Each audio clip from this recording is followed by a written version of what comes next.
Τους δίδαξε τους αριθμούς, τα γράμματα και τις τέχνες. Τους χάρισε δώρο αιώνιο τη φωτιά. Αυτό όμως δεν του το συγχώρεσαν οι θεοί. Ο Δίας στέλνει τους υπηρέτες του το κράτος, δηλαδή τη δύναμη και τη βία, που τον παίρνουν και τον ανεβάζουν στο ψηλό βουνό τον Κάφκασο. Εκεί ο Ήφαιστος, άθελά του και με λύπη του μάλιστα, τον καρφώνει στο βράχο, όπου ένας αετός θα έρχεται κάθε τόσο να του τρώει το σηκώτη. Αθάνατος όπως είναι ο Προμηθέας, θα μείνει εκεί αιώνες και θα βασανίζεται. Μάταια προσπαθούν να τον παρηγορήσουν οι νεράιδες της θάλασσας, οι ωκεανίδες. Μάταια ο πατέρας τους ο ωκεανός δοκιμάζει να βρει μια λύση για να τον βοηθήσει. Ο σπαραγμός του ήρωα διακόπτεται μόνο πρόσκαιρα από την εμφάνιση της Ιώς, της κόρης που είχε μεταμορφωθεί σε αγελάδα από τον έρωτα του Δία και βασανιζόταν από την Ήρα, που της έστειλε πρώτα τον Άργο με τα 100 μάτια να την παρακολουθεί κι ύστερα έναν ίστρο, δηλαδή μια αλογόμυγα, να την κυνηγάει.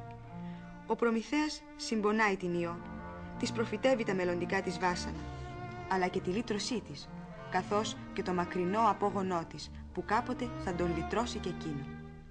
Το μαθαίνουν όμως οι θεοί και στέλνουν τον Ερμή να μάθει ποιος είναι ο απόγονος που θα λυτρώσει τον Προμηθέα. Ο Προμηθέας, με όλες τις πιέσεις, δεν θα φανερώσει το μυστικό του. Ο Ερμής φοβερίζει. Ο Δίας στέλνει σεισμό. Ο ήρωας στο τέλος μένει μόνος, καρφωμένος στο βράχο, ζητώντας από τα στοιχεία της φύσης συμπόνια και συμπαράσταση. Τη μουσική και τα χωρικά του έργου ανάλαβε να τη γράψει ο Ψάχος, που είχε διδάξει στην Εύα τη βυζαντινή μουσική.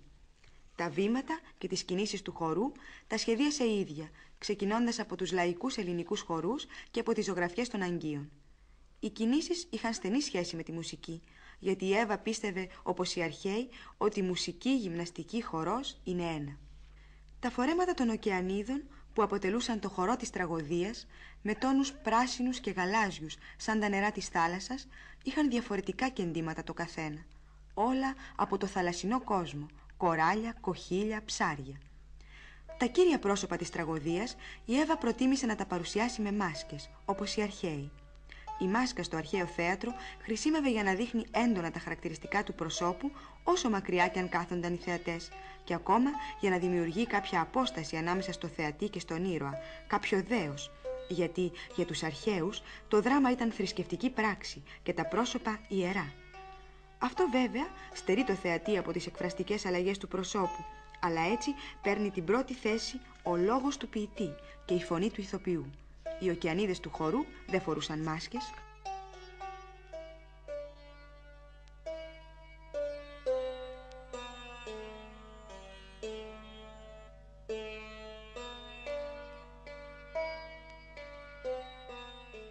Να μας στα πέργιορα τα λαργινά του κόσμου, στους έρημους και απάτητους κηθικούς δρόμους.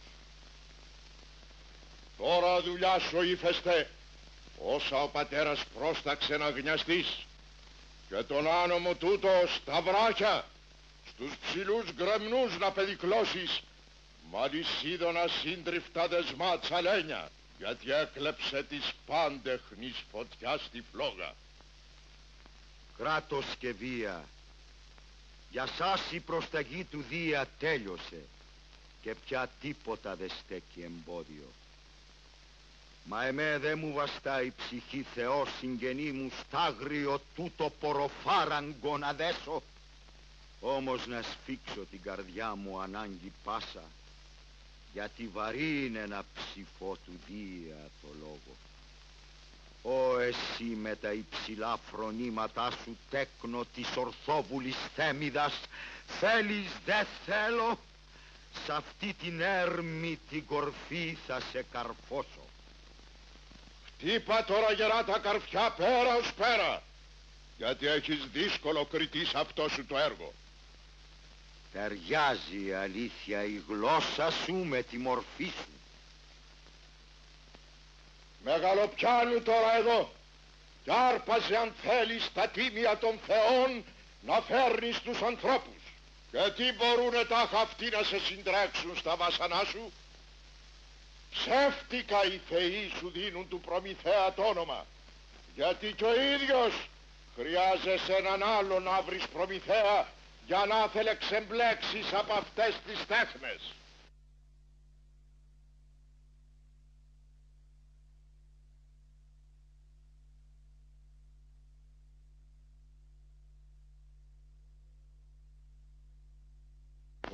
Άγιε Θέρα, κι ο γοργές τερωτές αύρε, πηγές των ποταμών, των θαλασσίων κυμάτων, αρρύθμιτο ανατρίχιασμα, κι ολονομάνα, ο γη, κι εσύ που όλα τα πάντα βλέπεις, ήλιε, ειδείτε με, Θεός κι εγώ, απ' τους θεούς, τι πάθω.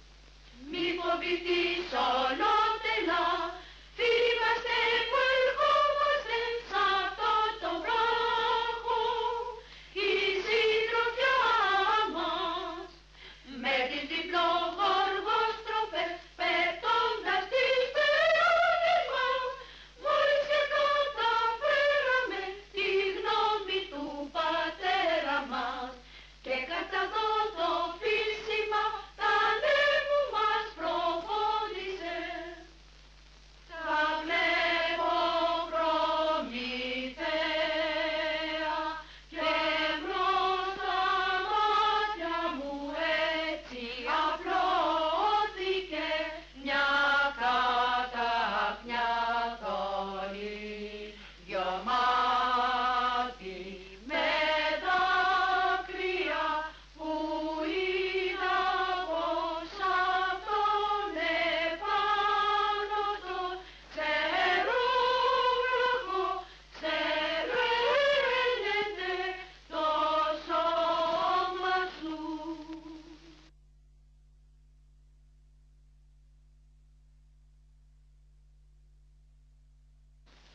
Μακρινή πήρα στράτα και ξάκρισα και σε σένα εδώ έφτασα, Προμηθέα.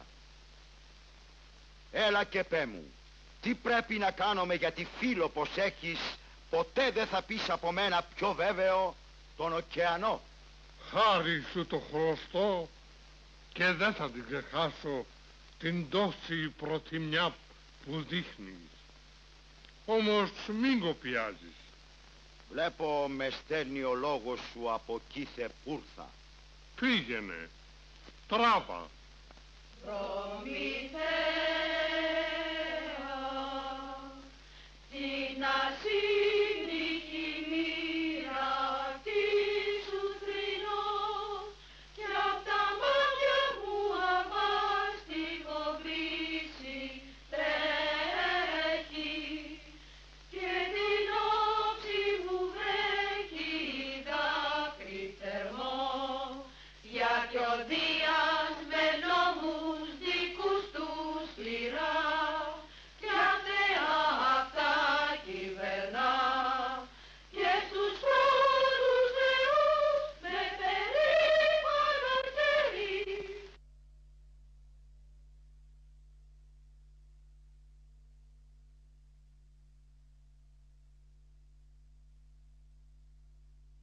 Μη μ' αξιώσει αντιδική